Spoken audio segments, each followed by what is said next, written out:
And we're back after a one-day break, trying to do some technical troubleshooting. We're going to try this again. So, Comic Books on TV, first week of February, just finishing off and reviewing the first 2 episodes of most of the show's seasons. Flash, Arrow, Legends of Tomorrow. Agent Carter has had, 4 now? Or 3 weeks? And Supergirl's had 4. So, Agent Carter was there to their premiere and then 1. So that's okay. All right. So we did Agent Carter last time, and so let's move on to Supergirl, because there's one where a lot of stuff has had time to happen. Yeah, Supergirl has taken the Arrow mantle from me of like things I like a lot, but also the construction of the show kind of drives me insane sometimes. Essentially. Wick, what's Win? What's the white boy's name? Right now, Finn. I thought it was Win. Yeah, it's Win. Yeah. Okay, that guy is now taking Laurel's mantle as the most annoying character on any of these shows. Supergirl's been great, and the White Martians was awesome, and even Toyman was pretty cool. And they've cast Laura Vandervoort as like a villain in Supergirl, which like. More meta casting from the Berlanti people, way to go. But holy God, the whole "you have to be my girlfriend or I'll be a supervillain" speech was the dumbest thing I've seen on TV this year. I don't think it was supposed to be quite that kind of blackmailing. I think it was just poorly written. But it was very off-putting. But the way that they had him handle it, kind of just rushing off in the elevator and stuff, they've made him bounce back in a fairly reasonable manner. So I don't really have a problem with most of him. But the show, I think it definitely suffers from not being truly serialized. All the rest of these comic book shows have a major plot. Even if they have villain of the week, sometimes there's usually an overlying plot connecting them, and most of them aren't villain of the week. Supergirl is all villain of the week. It was great having the White Martians, being able to tell that kind of backstory. Could you turn me down a little bit? I can hear the feedback on your end. Yeah. I'm turning me down a little bit also. Yeah, you're good. Okay.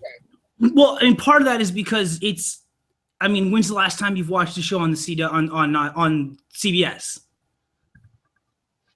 Every CBS show is formulaic, episodic crap, essentially. Yeah. Well, it's because their market skews so high, so old overall, that they don't have to adapt. They charge for their TV app.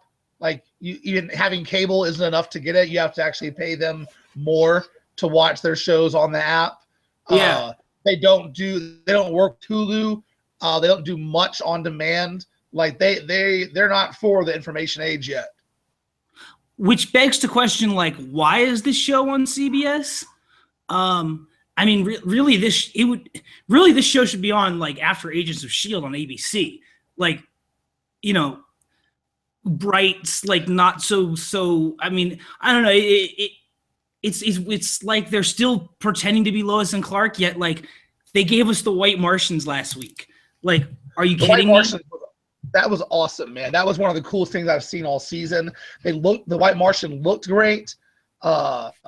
Being able to tell John Jones' backstory and get into the whole fall of Mars and making him more than just a CGI for 5 to 10 seconds here and there was really, really cool. Supergirl, it has a lot of potential. I like all the actresses. I love Cat Grant. What's her name? Beale. Calista Flockhart. She is amazing. I think she's such a great actress in this show. I love her version of girl power, and like, it's not necessarily about feminism straight up. It's about kicking ass and taking names and just being a badass. Yeah, it's almost. I almost wish that she was more. Would she have made a better, like if they made this show 15 years ago? I wonder what Calista Flockhart's Supergirl would have been like. Yeah, she's really good. What's her name? Benoist. She's not bad at all. Every now and then I question some of her decisions. Like, this is kind of unreasonably arrogant. I don't know. She's not supposed to be Superman, though. She's a teenager when she got here. She can have her own issues. I think most of the show does very well, but sometimes the dialogue and the relationships can be a bit clunky. And until the White Martian and, of course, Red Tornado, they had not had really good-looking villains. The Toy Master is easy because he's just a dude who controls the toys, and they did a great job, I thought, with his crazy toys and with him and his child-abusing nature, which, oh, man, yeah, once we get finished with this line, we've got to talk about Toy Man. But before, most villains were kind of weak, and seeing Toy Man actually being in a real villain, a crazy villain, and then now seeing the White Martian, it gets you, and then seeing the Martian Manhunter there on screen with her, it gets me excited as hell for what's going to come. Yeah, I mean, if you want to talk about Toy Man, it's definitely, he's a villain that's definitely from the network that brings you Criminal Minds. Like, yes, like Criminal Minds is a show on CBS watched by like 15 million people every week. That's basically like, let's come up with the most disgusting, horrible way for someone to kill somebody, and then like go through how it's kind of cool that they did. Like Toy Man is almost like they pulled him straight from a Criminal Minds episode. Dude, he is a sick bastard. I don't know if you remember this, or this is a little before your time, and I don't know how many people who watch these shows know about the Superman comics. So here's a spoiler just on how it could affect the show. But in the comics, he kidnaps and I believe kills Cat Grant's son. Maybe he just molests him. I'm pretty sure he kills him. And Superman like gets there too late to save him. And I mean, this guy is a rapey, disgusting, sick, CSI, Law and Order, SVU, all those kind of. He's nasty, and way to go and have a real villain on screen, and being his basic character, killing a bunch of kids for no reason, really. Like, that's a sick bastard. Yeah, I mean, it took the Mark Hamill gonna give out bombs to kids for Christmas. That I thought that was pretty fucked up. But I mean, this kind of, again, this isn't from the network that brought you Supernatural. This is from the network that brings you Criminal Minds and CSI. Like, their villains are going to be, it's almost like half the episodes are like for us, and then half the episodes are for all the old people that watch CBS. And if that was the way they wanted to do it, then CBS should have gotten Gotham, and Fox should have gotten this. Because Gotham, done like a Law and Order type procedural, that kind of compelling case studies could have been really cool with the way they wanted to go. I don't know how well it would have worked with Bruce's story. They've ended up making, one of the main pieces. But for what they were literally trying to do, they should have sent it there. And Fox, maybe that'd be better for a teenage girl finding her, or I guess not teenage, young 20s girl finding her way as a superhero. But I don't know. CBS is doing a pretty good job. Yeah, well, and okay, so Supergirl continues to be right now is certainly well, I don't want to give the rating yet, but Supergirl is not certainly not the top, but without Gotham, it's occupant. I'm glad it's there. Yeah, I mean, Supergirl so far at its worst has been better than all but the best Gotham episodes. Just an average Supergirl episode is a good episode of television. Gotham has to struggle to be a good episode of television frequently. So I don't know. For some reason, I feel like I'm forgetting an episode of Supergirl, but maybe there was only 2 or 3. No, they've aired like 5 since then, but like they were during Christmas break, and I don't even know if nobody watched those. So like, yeah. So, what's your grade? I guess we're not grading one episode, but what's your grade for the last month or so of Supergirl? I'd say B+. And we haven't talked about him, but like the Jimmy Olsen character is, I don't know, man. Like there was no reason for him to. It's like they felt they had to have a tangible connection to the Superman universe, and it's like, well, we gotta have Jimmy Olsen. We gotta make him sexy. We gotta make him black, and all those things are fine. But he just like it. It's not that what they did to the character, but like the fact that the character's there is just like, why? He's the most he doesn't do a whole lot. He just seems kind of fluster around. Well, I'm tying everything together by dating Lois's sister and by flirting with Supergirl. And I have the coolest thing he does is he hits his secret Superman watch when shit goes down. That's the coolest thing he does because I recognize that from the comics. I'm like, oh hey, Jimmy's distress watch. That's cool, and that's a pretty lame thing to be doing. That's cool. And also the connection to the Superman. I guess they thought they needed it to like pitch the show to America. They didn't, and just stop it already. Or even better, bring in Tom Welling as Superman. I heard those rumors, which again I mentioned it earlier. I'm fine with casting games like let's cast Laura Vandervoort as a villain and throw back to all those people. I don't know if I'm okay with canonizing the Smallville universe. I am Smallville. I don't think it's canon. I think that you already have a different Cat Grant because there was a Cat Grant to the last year of Smallville. You had a different Lucy Lane, different Jimmy Olsen.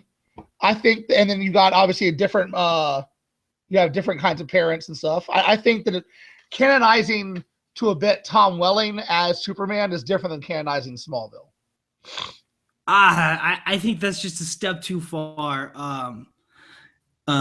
Because mainly like if that's successful, then at some point Justin Hartley's going to get a call about reprising his role as the crossbow wielding in sync Green Arrow. No, because there's been no other Superman on TV. Shit, there's barely been Superman in the movies. They have a Superman who was on TV on the show. Yeah, but who cares who he is? No one knows who he is. They've had 100 some odd hours of Green Arrow since Justin Hartley last shot his crossbow. Wait, did you just say that no one knows who Dean Cain is? No. What? Yes. Yeah, I said Supergirl already has a Superman on their show. And you said nobody knows who that is. So? Oh no, I thought you meant the legs that we see when we have. No, everybody knows who Dean Cain is. Yeah, so we have that Superman. If they're gonna have some random ghost Superman floating around and texting and shit, they should just have Tom Welling stop by every now and then and say, "You're doing a great job," and then fly away, or then blast them with heat vision and then fly away in his costume. We only saw it for a total of 20 seconds in that damn series. No, I think it's okay. I think everything else is different. Having him cameo Superman a couple times would be pretty cool. Or just take Superman out. Or just don't have Superman in the show anymore. That's what they should do. But here's my idea, is that at some point John Jones should be, because he can shapeshift. At some point, he should have to shapeshift into Superman for like just a second or a minute. And then you just put Tom Welling in the costume as John Jones, like imagining Superman. And then that we get our cameo, we get our gratitude, but you're not going down that path. Well, I'm okay with there being no Superman. I'm just saying that you're worried Hartley. There's been 100 hours of R. Oliver. There's been 4 hours or 3 hours total of a Superman of Clark Kent since Smallville stopped, because all there's been is Man of Steel. So I don't think there's a worry of Hartley taking his job back. I don't think. Well, you wouldn't be cool if Chloe Sullivan. You wouldn't be cool if Chloe Sullivan somehow randomly ended up in Supergirl for an episode. Well, yes, because Allison Mack is a treasure. But yeah, she. Okay, fair enough. All right. Like we all she was Felicity before Felicity. Like the internet would go ape shit if they somehow got Allison Mack involved with this. Or maybe Allison Mack could play Oracle in Arrow. So, or what is Allison Mack doing? Not a clue. I saw her play. She was a sheriff on the third season of The Killing, that Kevin Bacon and Mark Antony show. I mean, any of them. Tom Welling? Nope. Michael Tannenbaum? No. Michael Rosenbaum? Yeah. Nope. Rosenbaum. Well, Tom Welling played the Cleveland Browns quarterback that was going to get traded in that Kevin Costner movie. Hopefully not very good. What was it? That's right. Draft Day. What happened to Rosenbaum? I don't know. He was good. I don't know what he's been doing. Yeah, if you were going to pick one of that cast to still be working, you would have picked him. Yeah, you would. Well, that or Kristen Cruitt, because she had hot, sexy face. And she is on that fucking, she has a CW show all her own, Beauty and the Beast. Yeah, Beauty and the Beast or Beastly or something, whatever. Anyway, we'll get to other DC things, but Supergirl. Anything else there? Because I didn't rate it yet. I give it a B on like average, but man, it has some A moments. Almost everything that Cat or Martian Manhunter does approaches an A level, and seeing the White Martian was a pretty big deal. It was, and they've capitulated to the point where they're like, yeah, we're probably going to do the crossover episodes with the other shows. So that at least, I'm very much look forward to that. Because yeah, it's hard for me to give anything an A this week that was not Legends of Tomorrow. Just throwing that out there. I had more fun watching that show than I did watching the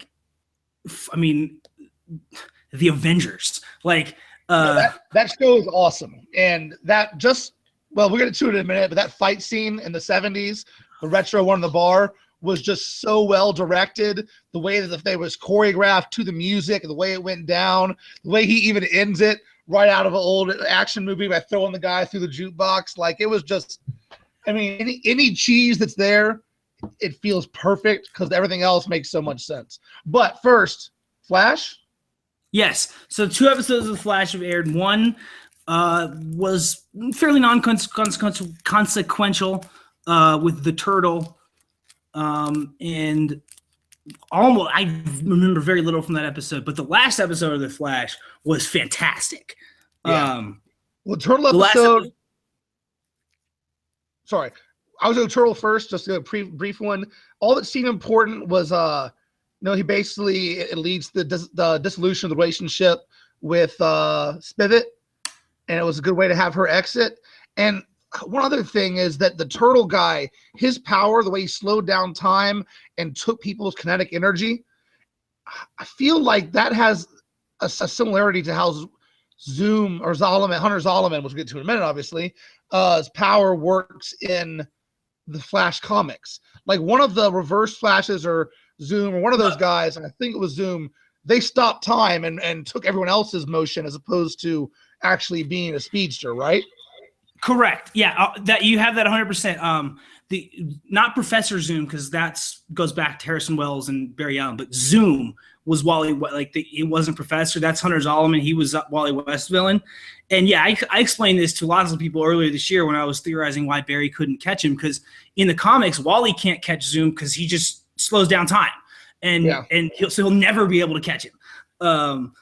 And so he's running at like a normal speed, and Wally's like, so yes, that, and then when they introduce Hunter Zolomon in the next episode, it's very weird that they chose, but the Turtle is a character as well. So there's so much Speed Force going on in the Flash comics.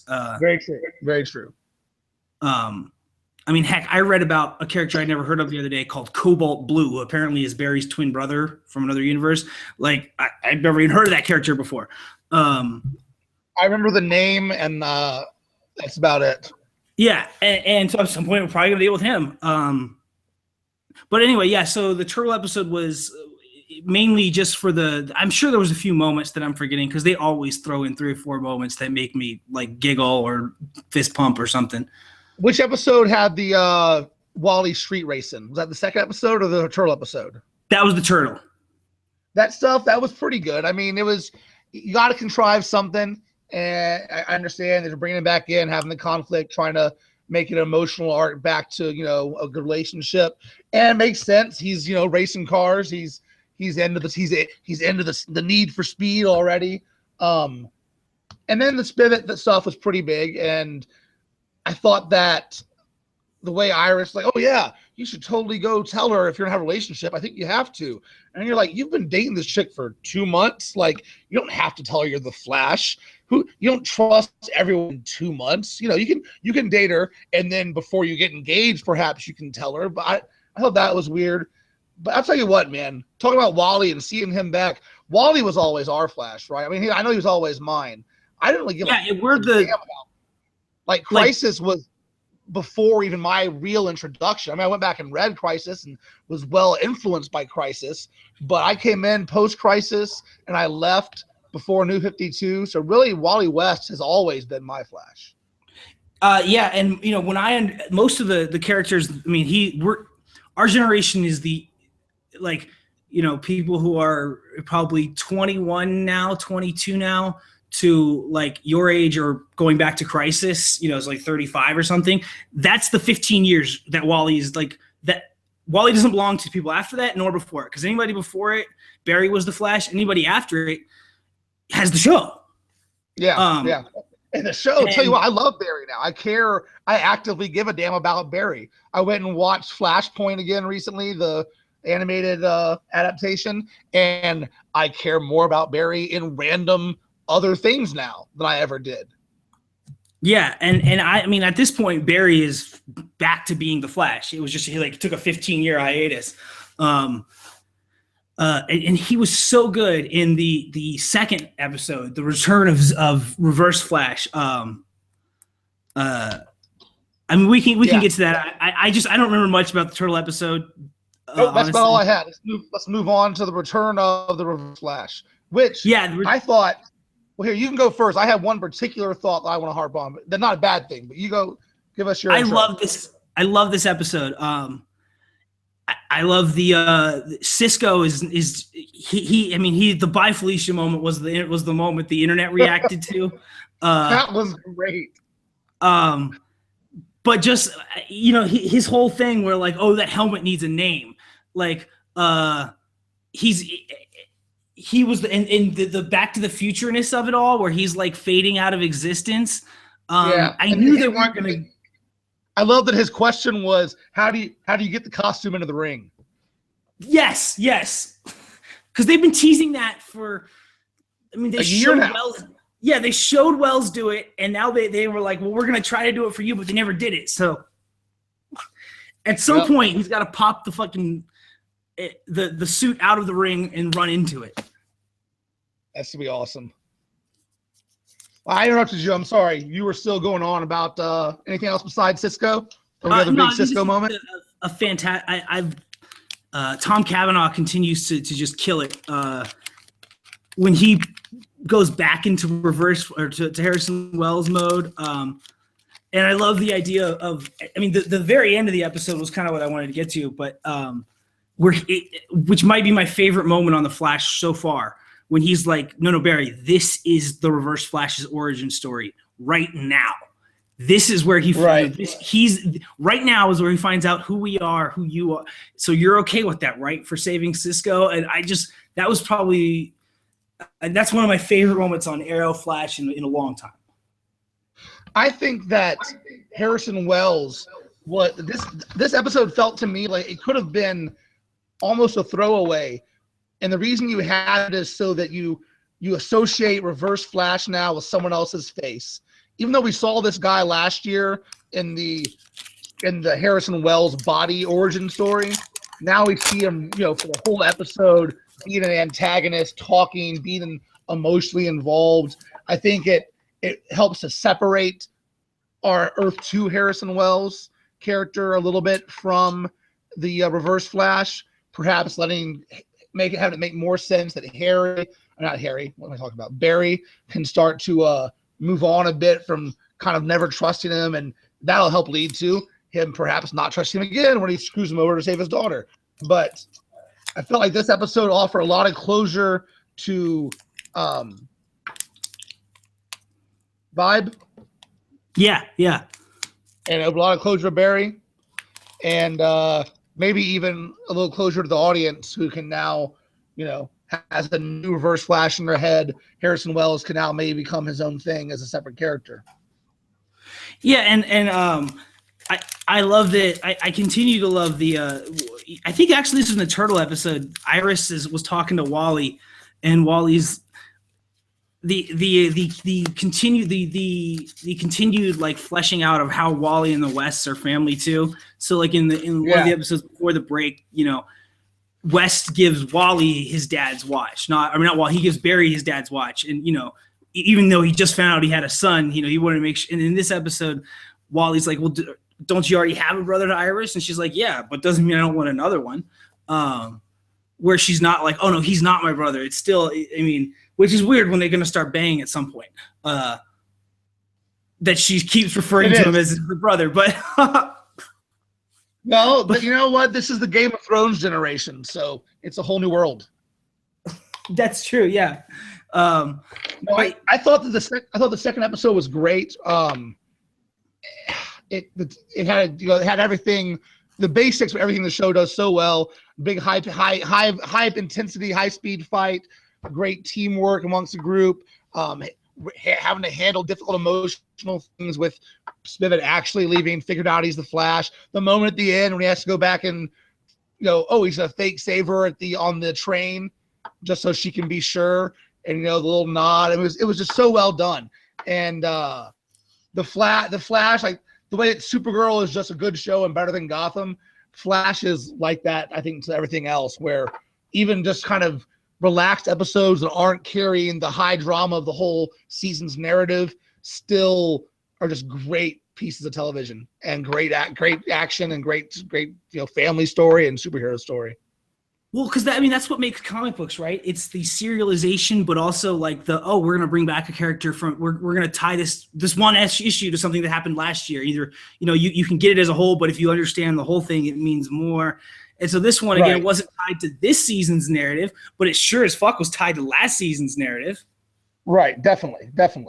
And it like, you're right, it's like a comic book. It adds to it by bringing it back, adding depth to the universe. A lot of people, I remember when Dark Knight Rises came out, and you had your reasons for disliking it, and although I disagreed with a lot of them, I could definitely understand them. But people who were hating on it because it didn't fit the proper film paradigm, because it featured references to the first and second movie and tying up kind of parallels to those movies. I'm like, that's just good storytelling. That's making a wider universe. That's how comic books are supposed to be, is that this is even the single stories are part of a linear and expansive universe. Okay. Yes. And now that you're okay, I had an agreement with you, and then I forgot what I was going to say. Anyway, so if Hector Zolomon is Hunter, Jay Garrick, Hunter Zolomon is Jay Garrick on Earth 1, does that mean this is the way I'm reading this, is that he's been posing as a good guy the whole time. He's Zoom. And that he's not even the Flash on that world, or that he's both. I'm not sure I'm not sure if I've gotten that far in my theory, but I thought they were telling us that he was pretending to be Zoom the whole time. I thought that they were straight up telling us that no, he's a bad guy. But maybe I read that wrong. No, I don't think there's any reason that you had to have read it wrong, and it could be him. Everything he said about his fight with Zoom was just make believe. The only question is that Wells seemed to think that they were two separate things, but maybe he's Flash and Zoom. Yeah, it's why else would they tell us that his Earth 1 character is a very well known version of Professor Zoom? Yeah, in my head, I still think it's probably going to be John Wesley Shipp, Henry Allen, but I thought they were kind of really hinting that Jay was a bad guy. But that would be stupid. Jay Garrick is that way. Hey, my doppelganger has the same name as Zoom. It's pretty in your face if you knew what the name meant. I'll be curious to see how it plays out. My guess is possible there's another that there could be another Zoom. Zoom doesn't have to be just Earth 2. And every other. Yeah, I don't know. Otherwise, I'm not sure how to take that information as to so if Jay is not a bad guy, he's just Jay, and I read that totally wrong, then what's the point of telling us that his Earth 1 doppelganger is a Zoom? maybe that's how Zoom was able to steal his speed. Like they keep talking about Zoom stealing Barry's speed or other things. We haven't seen Zoom stealing this speed. Why couldn't he have just stolen all of his speed last time? I feel like maybe this Zoom on our Earth somehow is able to make himself so fast and easily do it by stealing the speed from his own doppelganger. I don't know. I just don't know what's very plausible. What's the point of that information? Introducing Hunter Solomon for season 3, then, or like as a villain later on, or whatever, or something, or maybe he is Zoom. Maybe Earth 1 Hunter Solomon is Zoom, or maybe this version of Zoom is not Hunter Solomon, but by the end of the season, Hunter Solomon from our universe will somehow absorb that speed and become the new Zoom. I don't know. There's a million unlikely possibilities, but I think you're right. The most likely is that he is Zoom. I can't figure out maybe the point is that they really like Teddy Sears as an actor, and like, well, we're gonna write off Earth 2J Garrick at some point, and we want to keep him around. I mean, there could be machinations for that and for other reasons. Because if he's not Zoom and he's not a villain, then like it's really stupid that he's not on the Wave Rider. Like if Legends of Tomorrow gets season 2 and he's not a villain, he needs his powers to be on that ship. Yeah. But anyway, so Flash, I go B and then A for the first 2. The Turtle episode was just very unmemorable, and the second episode was pretty fucking awesome. Yeah, I feel that. I'd probably go. It's hard for me to go below a B+ on Flash. It's just so good. Even the Turtle episode was just a solid episode. I'd probably go that a B also, just because comparatively, it's one of their weaker ones. It's not like it just didn't do a whole lot. Zoom or Return of Reverse Flash, I'd go A-. It was good. It was a little disappointed. It didn't have any of the momentum of the season behind it. It was still a great episode, but I'd go A-.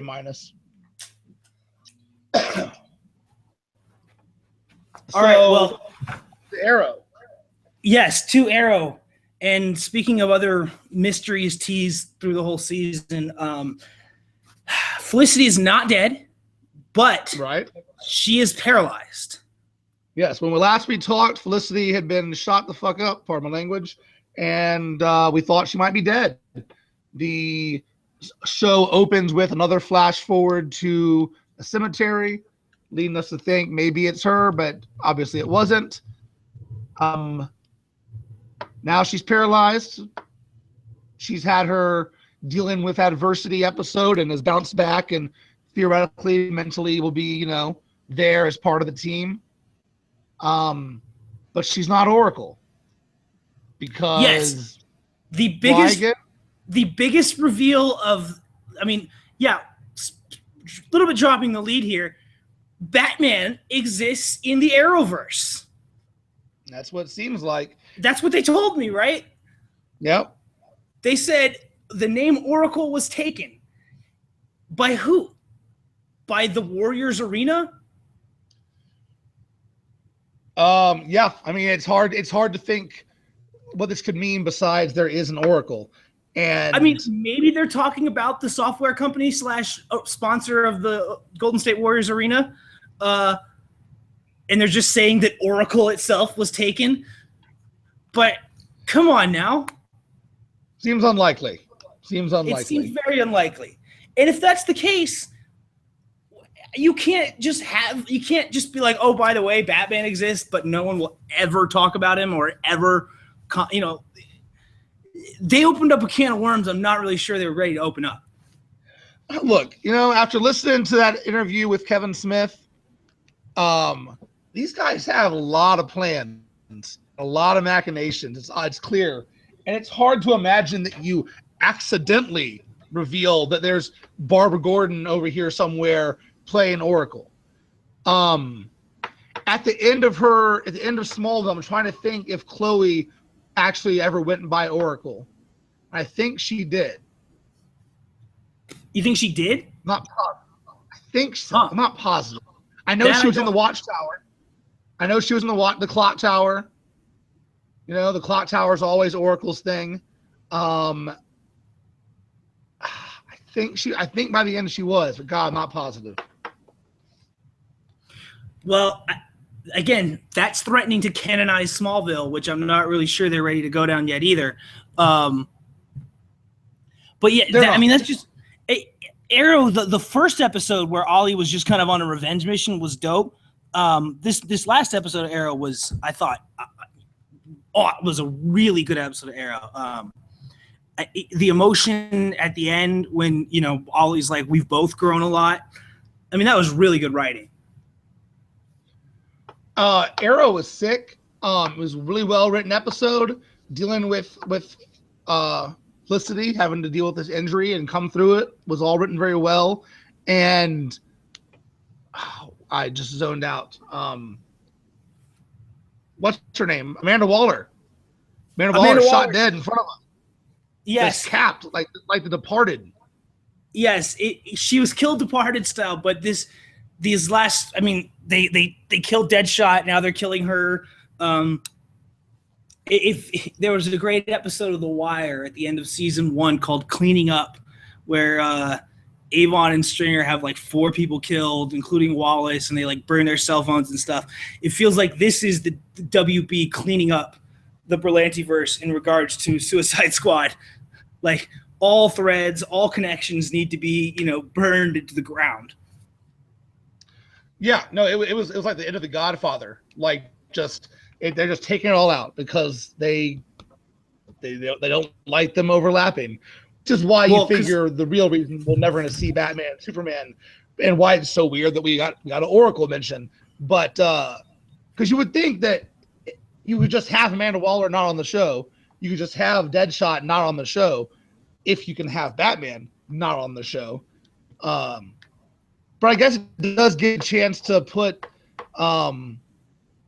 Diggs' wife in as, you know, a powerful person at Argus. It gives you a chance for some new dynamics. And if you want to have the Wall in there, you just have her in the flashback still. So, yeah. I bet there. I mean, who else is? I mean, Bronze Tiger is still alive, I think, and he's definitely in the movie.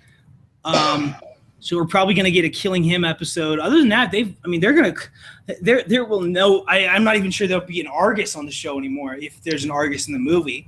Well, in the movie, it may not go by Argus because Amanda Waller, I mean, she was in charge of the labs that Duplex came from, Cadmus for a while. She's in charge of the OMAC project. She's in charge of some other name for the government project in the JLA show. The Argus is not like her constant thing. So Argus could be used, I think, still in the Arrowverse. I think. Well, I mean, I actually think that would be I mean, Diggle at this point has maybe outlived his usefulness as an on the ground member of the team. I still very much enjoy David Ramsey as character, and I certainly don't want him to leave the show. But I could definitely see him being transitioned into like, well, I'm now running these government ops out of here, and, you know, have to like deal with Ollie on like a confrontational basis. That could be an interesting way to go. I doubt they will. That seems a little bit too original for what I've come to expect from Arrow's big thinking. But that would be interesting. Or maybe at least Lila. To have to fight Oliver. Now that could make a lot of sense. Kind of go like Dark Knight on a little bit.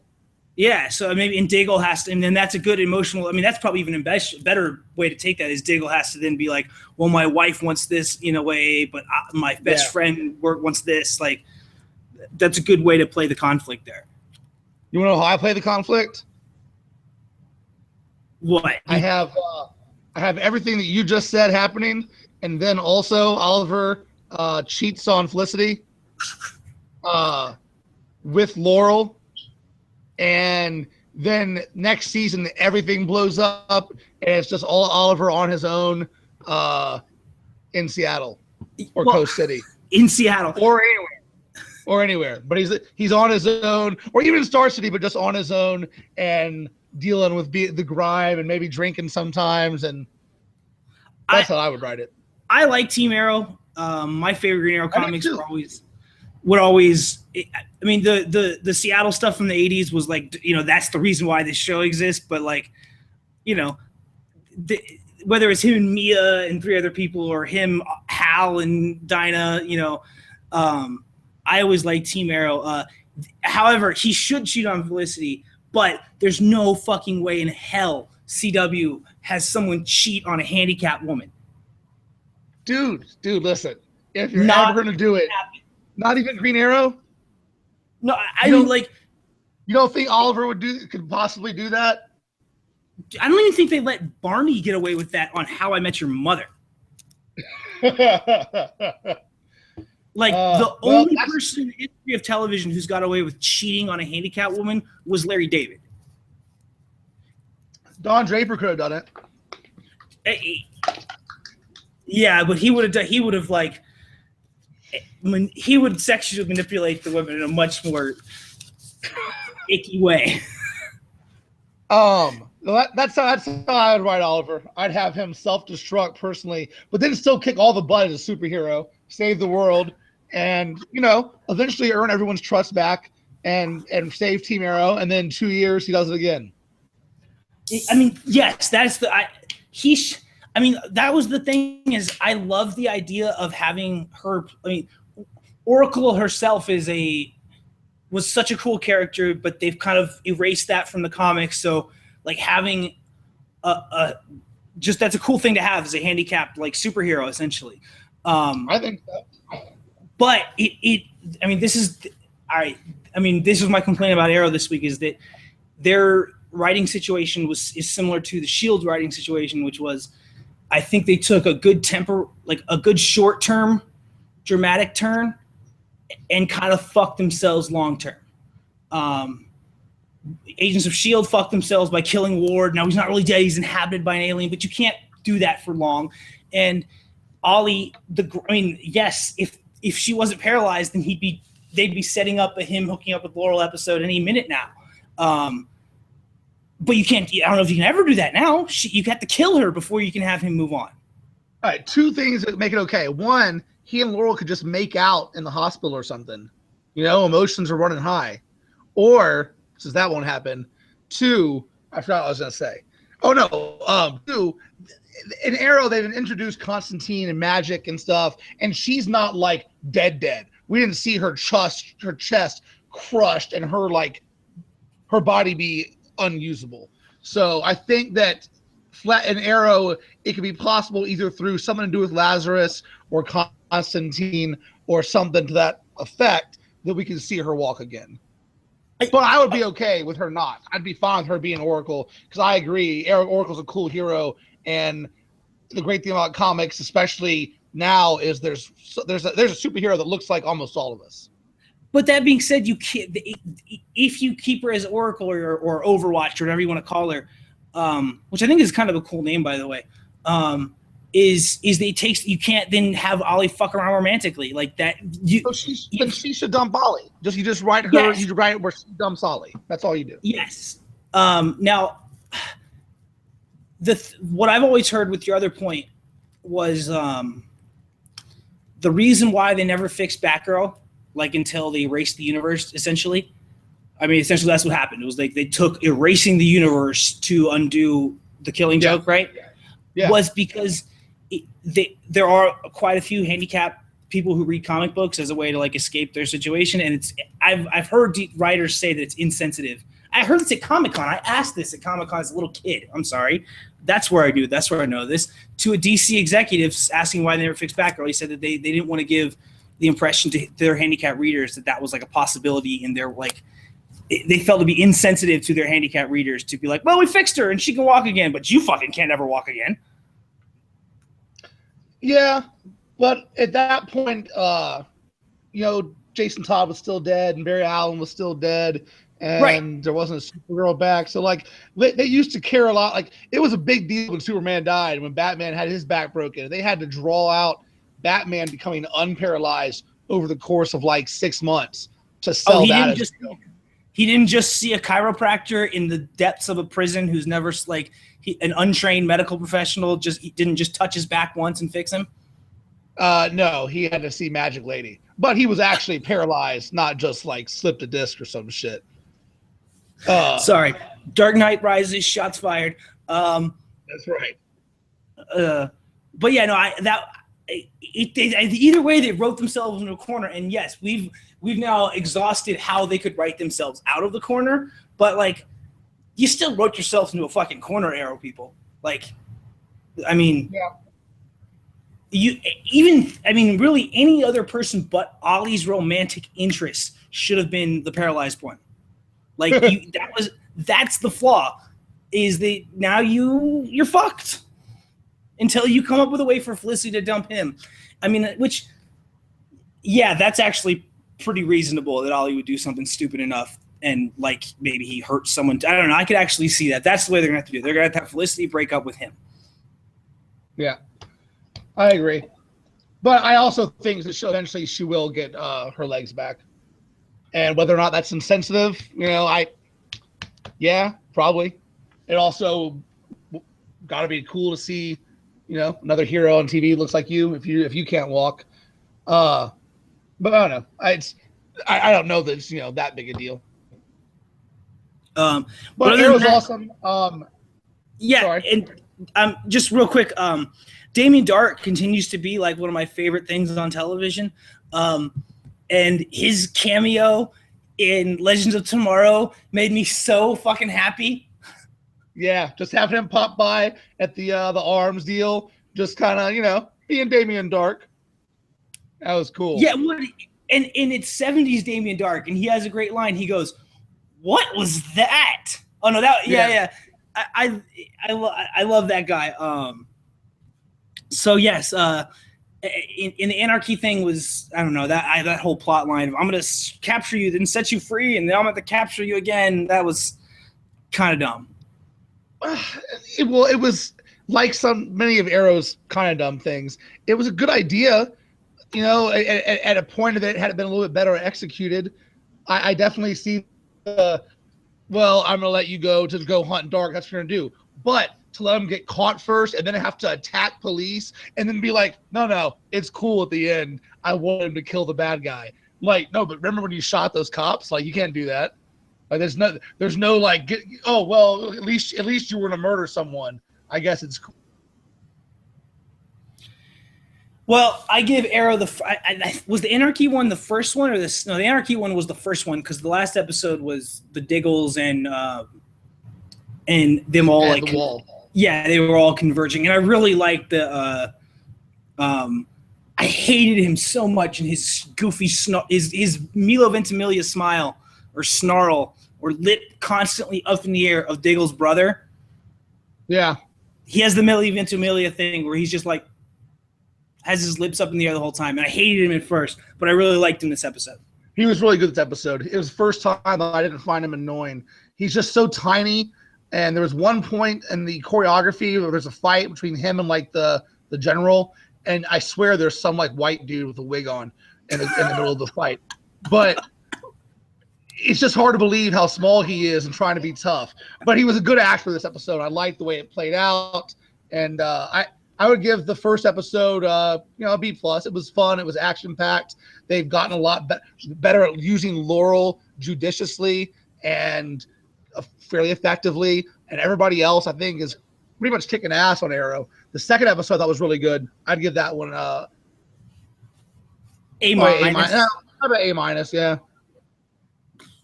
Laurel, it's that they've learned that if you've noticed, she never throws a kick. Laurel hasn't thrown a kick in like 5 episodes because they've just decided that that's the stupid. As long as she's hitting people with her sticks and kind of spinning around and like, it's fine. It doesn't just jar you.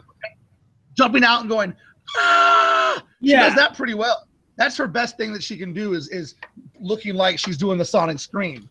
No, but they're having her, as we're moving on to Legends, So the first episode, the recruitment episode, and it shows everybody in their montage of them talking to someone, figuring out they're going to do it. And Sarah's with Laurel, and they're sparring, and Sarah's got her staff, and Laurel has one nightstick that she's banging around to block Sarah's staff. And Sarah is just that actress is so much better, and she's better physically at the combat moves. Yeah. And it's amazing. You're just looking there like, well, this is pointless for her to do the sparring because she'd be dead by now, Laura, because she's so we're moving on to Legends of Tomorrow. The highlight of my fucking week. I don't even care whatever else happened. Like, you could get laid this week. You could like drink some 40-year-old whiskey or whatever. You experience The Godfather for the first time. The best thing that anybody saw this week was Legends of Tomorrow. Like, Legends of Tomorrow was great. The first half of the first episode was really, really good. Introducing everybody, and I already, Captain Cold and Heatwave I'm going to talk for a second because I have a few quotes from them from the first episode that I have to go back to. Captain Cold and Heatwave are awesome. The fact that Firestorm, the doctor, poisons him, he roofies Jefferson Jackson, and takes him on this trip against his will is great. I love the 70s fight scene again, the going out and getting into a brawl at a bar, the music, it was just so perfectly done. The bounty hunter, the Boba Fett line was good, but the bounty hunter himself needed a little bit more weight to him, I thought, but he was pretty cool.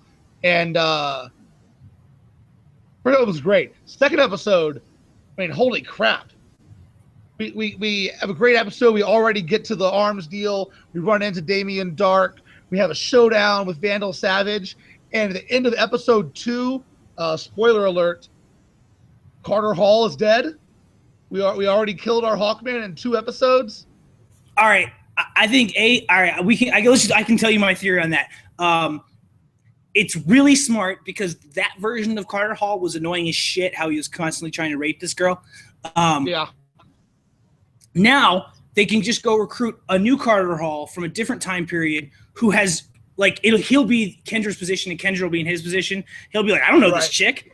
And she can be like, oh, I love you. We always they can just totally flip it. It'll be like probably 5 or 6 episodes, but we'll get a new Hawkman and it'll be from a different time period and he won't know. It'll be, the roles will be completely reversed. Met her yet?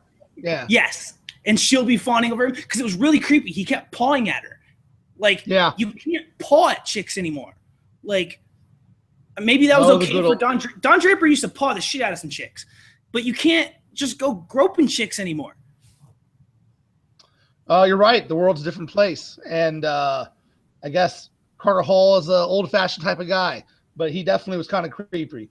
And you're right. Having the ability to swap them out from different time periods and play with that dynamic is going to be awesome. And shout out that we talked about it online yet, but we found out last week that we're going to see Oliver Queen on Legends of Tomorrow, and we're going to see Oliver Queen with one less appendage.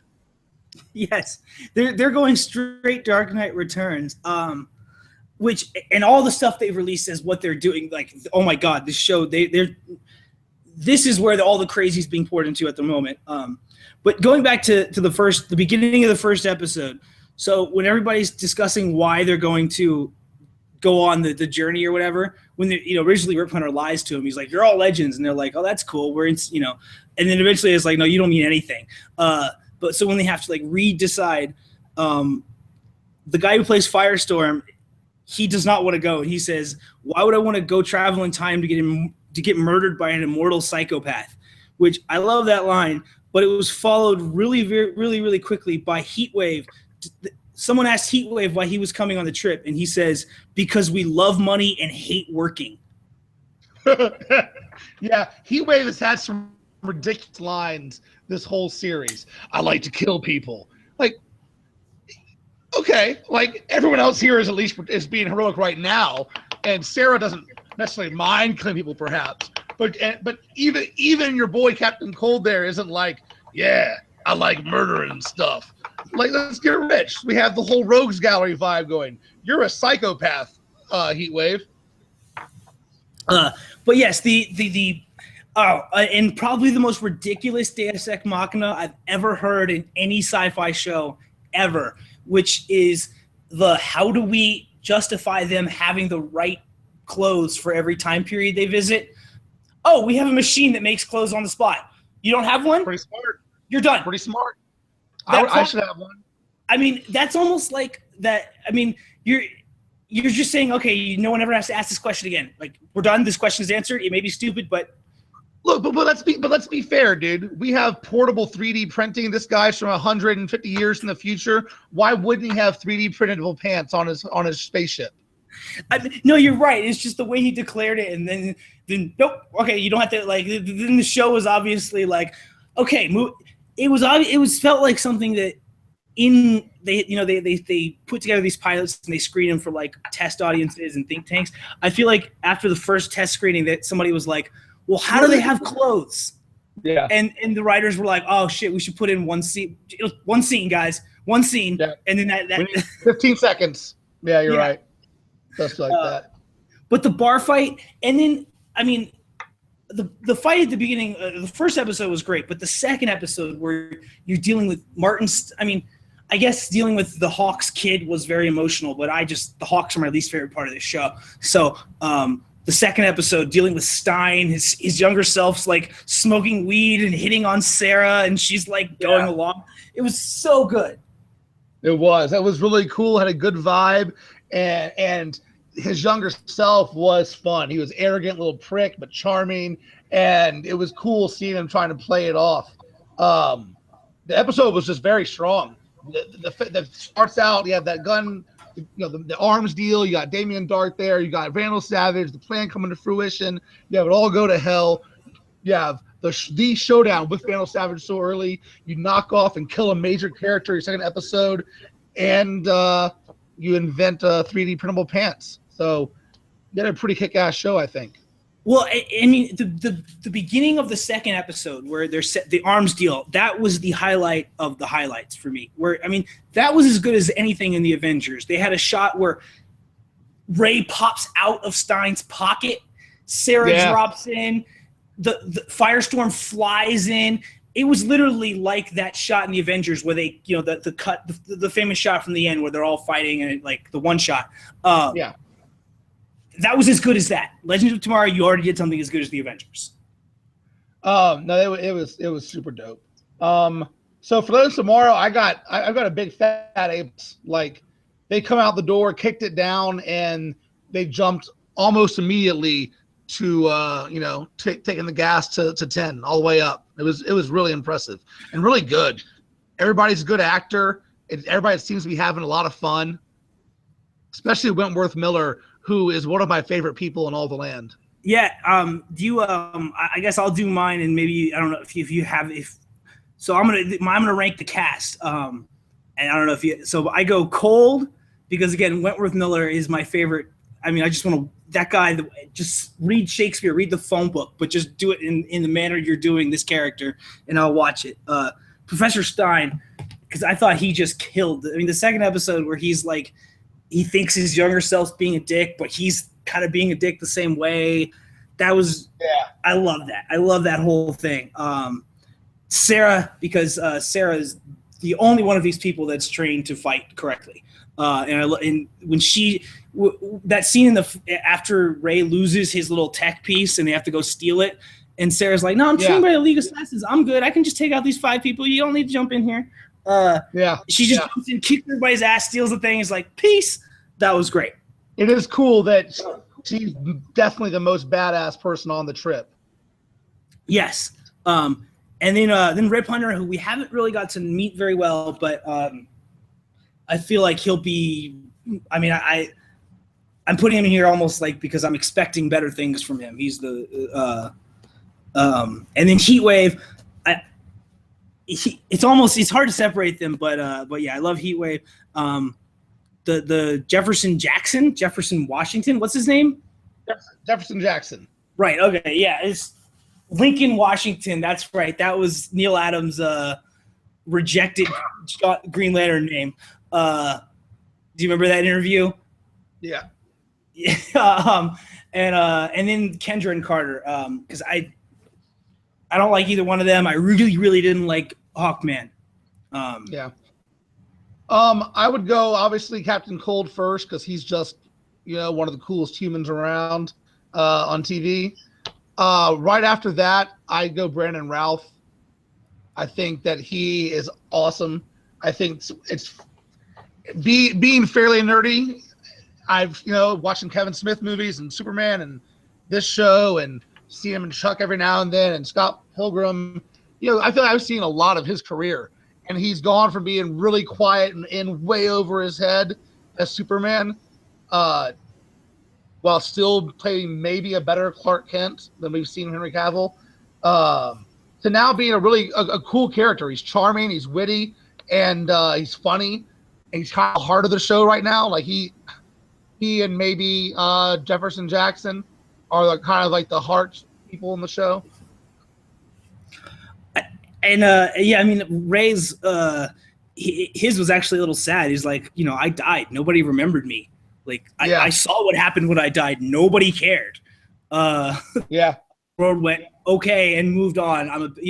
So his motivations are definitely like, that's the one that struck with me the most. But even Professor Stein, when he's like, I'm old. How many more times am I going to get to an adventure, let alone go on a fucking time traveling adventure, with save the world, superheroes, and with reincarnated angels from ancient Egypt. Like that, his isn't the whole drugging. He fucking roofied him. I mean, that takes some balls to roofie your partner, your sidekick, dude. You're like, oh, you don't want to go on an adventure? Well, I can respect your decision. Right there, I knew it was messed up because he didn't respect his decision at all. No. But I mean, I think that's a relationship that will probably get fleshed out a little bit because, as you said, they started to make Jackson or Jefferson more of a character in the second episode. They did. I guess after Palmer, I'd go with Sarah and Heatwave are kind of tied together. I like them both. I think that Heatwave is more charismatic, but he also kind of has ridiculous things to say. Sarah's been pretty realistic and down to earth and good. And then Firestorm is right there behind him. I like both those guys. They both had a great episode. Besides that, they had a lot of character development. They both seem to learn some things about themselves so far. They've been awesome. And yeah, the Hawks, I don't know. They're definitely the least appealing thing. Kendra doesn't even have a weapon yet, does she? She just keeps flying over and punching people with really no mace. Yeah, so that's disappointing. Hopefully she'll have stolen dead Hawkman's mace. Hawkman, I never liked Hawkman anyway. Never liked him in comics, really. He's always kind of the asshole. Like, he was always the one starting fights with Green Arrow, so I always chose Green Arrow's side. So Hawkman was never like my dude. I didn't read when Hawk World was a big thing in the early 90s. I wasn't reading Hawkman. I had some of them, but just wasn't my dude. Yeah, I mean, and whereas Shaira, she was the heart and soul of the Justice League. And I mean, maybe I have a feeling they went through. I mean, I have a feeling they killed him to only bring him back and switch the dynamic between them. Right. But if they didn't, and it was just a way to bring her into her Hawk powers and then eventually still set her off on her own, that's fine too. But they went through the trouble of casting that guy, and he has his own posters and everything. They're not going to kill him in the first episode. I mean, he's going to come back. I mean, he's had more on-screen time than Quicksilver, the dead one, and the live one. Yeah. Okay, so we're both high on Legends of Tomorrow. It kicks the most ass. It's just a lot of fun. It's going to that Guardians of the Galaxy or Avengers vibe where even though the stakes were huge in both movies, the focus was on how the adventure was fun and exciting, and I think that's how this feels. I think you almost hit it what it all just comes back to television. Everything should just be a TV show because the Avengers was great, but the best parts of the Avengers was the interactions between them. And by 2-hour movies have to have 3 or 4 big giant set pieces, where this one, you know, we almost had more screen time with this cast together talking than we've had with the Avengers in 2 movies. You're right. You're totally right. So can't wait for this. Keep on doing it. So our last 2 things. First, let's flirt with Lucifer. Yes, this is all you did not watch it. Did not watch it. I'll go on for Lucifer for a minute. Can you explain to me and the audience like how this is a comic book show and why I should even like? I didn't know that this was even something that I was supposed to be watching until the DC Instagram was like, I was like, what? This is a DC property? What the fuck? So Lucifer, this version, I believe, was spun. I know he was a Vertigo product, and about 96, I want to say 97. I believe he was spun out of Neil Gaiman's Sandman universe. I'm not positive. I believe his background came with that version of Death, that version of whatever Sandman's name was. I can't remember his name and what they all were, but I never read a whole lot of that stuff. The only character anybody who emerged from that series is Death. Yeah, the only one is. I think Sandman might have had a different name than just Sandman, but I can't remember. But yeah, I think Lucifer spun out of that. I had the first issue of Lucifer, and basically, Lucifer in this show, in this concept, is the devil by order from God, and he doesn't particularly love it. He enjoys giving his wrath to the deservingly evil and punishing them, but he's not a big fan of just being the torture master and the stress of it all. So he retires from being the devil and goes to LA to be rich and lecherous and just do a more lighthearted thing. One cool subplot is a dark archangel looking dude who is coming down, threatening him from heaven and looking like it could really expand into something big and fighty. So anyway, he's down here, someone whose soul he I guess bought in the past, and who he has a relationship with, it turns up dead, and he is pissed off, and he goes around. Basically, it's Castle, but if Castle was the devil instead of a stupid kind of funny.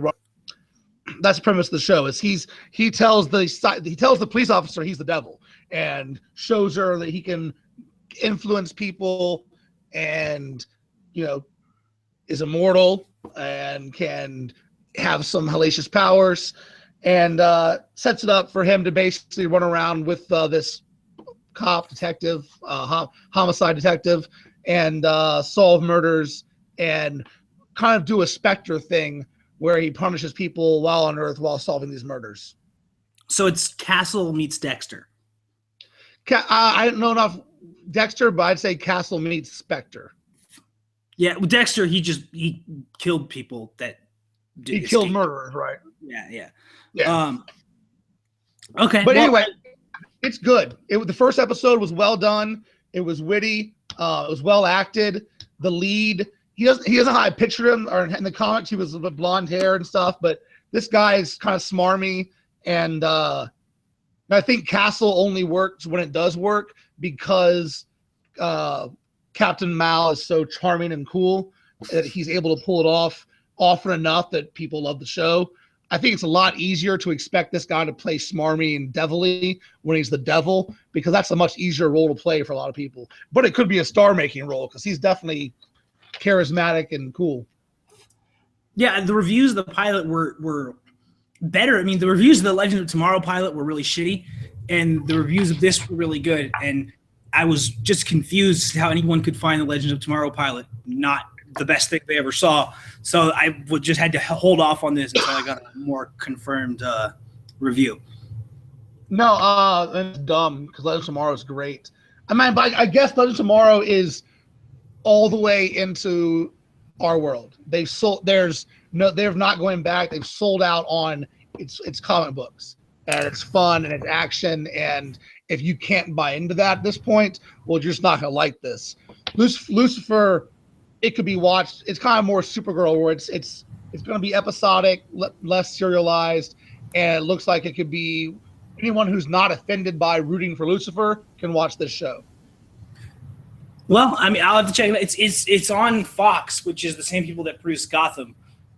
So seems a little bit more down to earth in Gotham. Well, yeah, the show about the devil roaming Los Angeles with an archangel on his heels is more down to earth than the show about the guy with no powers. Well, I will definitely have to check it out. Speaking of Gotham, did you see that Fish Mooney will be returning? I did, which is terrible news. That just made me annoyed. Yeah. All right. Well, the last thing, you had Lucifer. So people should watch Lucifer, me included, is what you're saying. I would say so. At least give it a shot. The first episode was tight. It's a great premise, and yeah, it was good. How does it compare to Constantine, or whatever they called that show. last year? Better show. Oh, it's better than that. Show. Okay, then. Yeah. People liked that Constantine quite a bit. People liked the actor quite a bit. The show was pretty bad. Well, it was bad-ish. The first 4 episodes found its way, but didn't really get really good till like after 6 or 7 episodes. And by that time, it was already canceled. It only had 5 or 6 episodes left. The last 6 of Constantine I thought were great. This show, the first episode, it's charming, it's good, and it's very watchable. I don't see the potential. The potential of Constantine's a lot greater, but this seems better run. That is, I will definitely have to check it out. And was it Mondays? When does it air? I think Mondays. Monday. So the second episode would air tonight then. Okay. Yeah. Okay. Well, the last thing is, I just have to rant about this for a second because these things were cool. But only one show made me bawl like I was a 6-year-old watching my dog die this past winter break / whatever, first few weeks of January. And that was a cartoon show on Disney XD. As people who, you watch Clone Wars, everybody apparently who I've talked to in the last couple of weeks has told me how awesome Clone Wars was. I burned through all of Clone Wars over the break and then started Rebels, which I had flirted with. Rebels is so good. It's set 5 years before A New Hope. And like the voices from Clone Wars were really good, right? The guy who did Anakin's voice, the guy who did Obi-Wan's voice is like, it's real similar, but it's not quite. Especially the Obi-Wan. That guy was solid. He was good. I'm watching the first episode of season 2 of Rebels, and Darth Vader shows up. And on the rest of the voices are real close, but this voice sounds really, really, really close to the point where I'm like, wow, who is doing Darth Vader's voice? Well, for the first time in 35 years, James Earl Jones reprised his role as Darth Vader on Star Wars Rebels, which is part of the canon. Yes. So being said, when James Earl Jones and Ahsoka, James Earl Jones is voicing Darth Vader, and he comes face to face with Ahsoka, and they both just like the looks on their face, literally crying. I was like, oh my god, he knows she's alive, she knows he's Vader. That was the most emotional thing I've seen on television in months. And for anybody who wasn't watching Rebels, yes, James Earl Jones is playing Darth Vader. He's running around like it's really, really cool. But just that moment between him and Ahsoka was, that's as good as anything you're going to find on these live action shows. And then, last week they had Princess Leia. But either way, I just want to talk about that for a second because I haven't finished Star Wars Rebels season 2 yet. It hasn't finished airing. I'm still a couple episodes behind. But that episode 1 of season 2, if you're a Star Wars fan at all, everybody should watch that. Because my God, it's so hard. I've watched all of Clone Wars, and I had never been able to see Rebels because I don't get Disney XD. And so I was at my dad's house recently for the holiday, and he has the full, satellite package and just has Disney XD on there. So I was able to watch 3 or 4 episodes. It seemed to be early season 2 because Ahsoka's in them. But, perfect. So I got to see Ahsoka. I got to see Ahsoka fight what looked like Zod's sidekicks. Some chick and some big burly dude that both had like a lightsaber on a ring that spins around. She kicks their, and that was one of the coolest things. She totally goes full Jedi on them and kicks their asses. Yeah, yes. It was awesome. So that was great. I saw the episode before that, maybe the one after, the 2 before, and it seemed really cool. I didn't see Vader. I didn't see any more, but if I get the chance to watch it, I definitely will. Yeah, and I was only going to talk about the people that you would have been familiar with, Ahsoka and Vader, but the actual like characters on the show.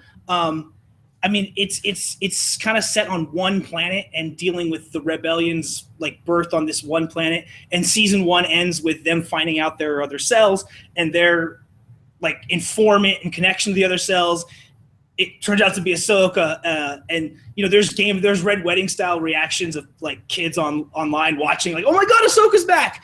But that being said, I guess the whole show it's like Firefly. There's like a crew. There's a captain. Like Freddie Prinze Jr. plays a Jedi who is he has a current comic going on because all this is canon called The Last Padawan, of him like watching his master get killed and then him having to live post Order 66 until like essentially A New Hope starts. Wow, that's pretty cool. It's really, really cool. Now the only thing is every character on the show has to die. Why? Because they're not in 4, 5, 6? All of them. Well, okay. Ahsoka, Kanan, and his Padawan all have to die. The 3 main characters, like the 2 main characters in Ahsoka, they all have to die because after what is the line? As I die, you are the only one. That's what Yoda says to Luke. So yeah, but Ahsoka's not technically a Jedi. Well, and right, and Kanan's not a Jedi either. Kanan was a Padawan when Order 66 was executed. So then maybe so Luke's technically the Jedi when Yoda goes, because Yoda's like, that all he has to do once he faces Vader is him completing his training. So maybe I don't know. Because you figure that you're supposed to get the impression, thus from the originals, that the only ones alive as Part 4 starts are Obi-Wan and I guess Yoda. So. Hell, that gets some exciting stuff. Or it could happen in one of these prequel movies to do with Rogue One or something like that. Bring her on the big screen. I was I didn't really watch Rebels until I watched it a little bit when it started, but I burned through it all when I finished Clone Wars. Apparently, people had the idea of Kylo Ren being the kid from Rebels grown up, like until it was revealed who he was, and when Force Awakens came out, that actually seemed like a pretty good theory. Yeah, because they kind of look like but yeah, they use the like their big monster guy on the show is like they took the rejected concept art from Chewbacca from the very first movie and like created a new character so like the Beast character that's like on their ship that's like original Chewbacca concept art. That's pretty cool. It's really cool.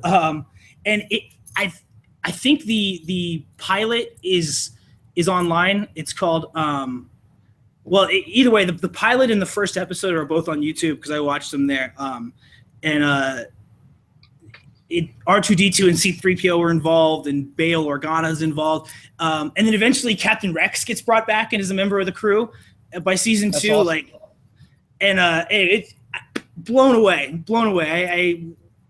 I didn't really experience Clone Wars until like a month or 2 ago, but obviously I'm an idiot, and the rest of the world knows how cool that show is. Well, I'll have to find Rebels. So I think that's it. We got a big week, and it's going to be a big spring. We got nonstop action with Legends Tomorrow, Carter, and Gotham will be back soon, and Shield not long after that. And then we got Deadpool, and we got Batman, Superman, and we got Captain America, Civil War. Yes. It's a hell of a year, man. Yes. And yeah, we'll see you guys next week. There will be an audio version by next week as well, I promise. So signing off. All right. Comic Books on TV. Have a great week.